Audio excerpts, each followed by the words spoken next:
বন্ধুরা দেখো, আমি মিষ্টি কুমড়া ভাজি করে নিয়েছি। এটা ভর্তা করব। আগে তেলে এটাকে ভেজে নিয়েছি।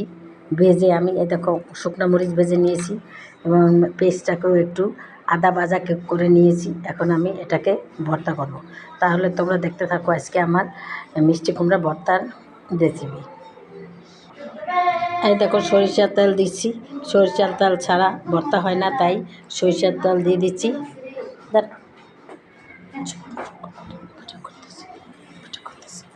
এই যে লবণ দিয়েছি, দিয়ে এখন আমি এটাকে মেখে নেব সুন্দর করে।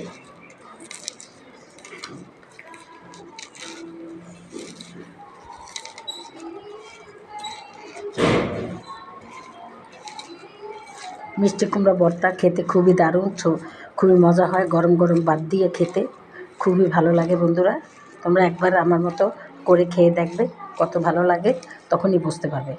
ইচ্ছা করলে ধনিয়া পাতাও দেওয়া যায়, কিন্তু সেটা আমার হাতের কাছে নাই, তাই আমি দিব না। যাই হোক, এখন আমি এটাকে সুন্দর করে মেখে নেব।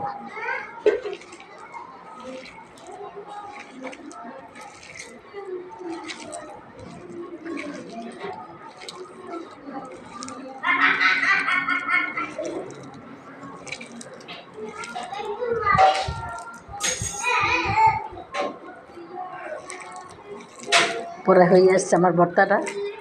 আমি লবণ দেখব সুন্দর করে লবণ হয়েছে কিনা। যদি লবণ লাগে আমি আর একটু লবণ দিব।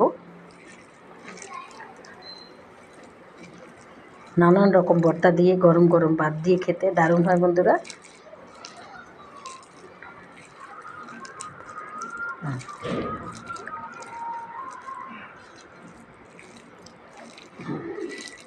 হয়ে গেছে আমার ভর্তাটা।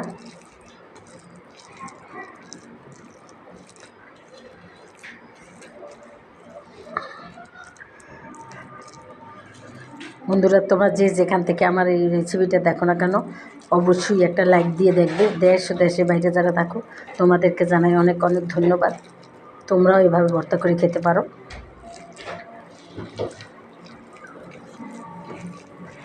হয়ে গেছে আমার ভর্তাটা। তাহলে দেখো কত সুন্দর, কত চমৎকার এই ভর্তা। এখন গরম গরম ভাত দিবে আর মেখে মেখে খাবে। দেখো বন্ধুরা,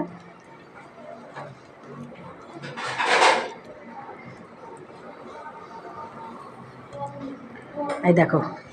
তাহলে দেখো আজকে আমার মিষ্টি কুমড়া ভর্তার আসল রূপ। যদি তোমাদের ভালো লাগে তাহলে অবশ্যই আমাকে একটা লাইক দিবে, আমার চ্যানেলটাকেও সাবস্ক্রাইব করে দেবে। আর তোমাদের ভালো লাগলে আমাকে একটা শেয়ার দেবে অবশ্যই বন্ধুরা। তাহলেই আমি সামনের দিকে এগিয়ে যেতে পারবো। আর তোমরা যে যেখানে থাকো ভালো থাকো। যাই হোক বন্ধুরা, তাহলে আজকের মতো রাখি। আসসালামু আলাইকুম, খুদা হাফেজ।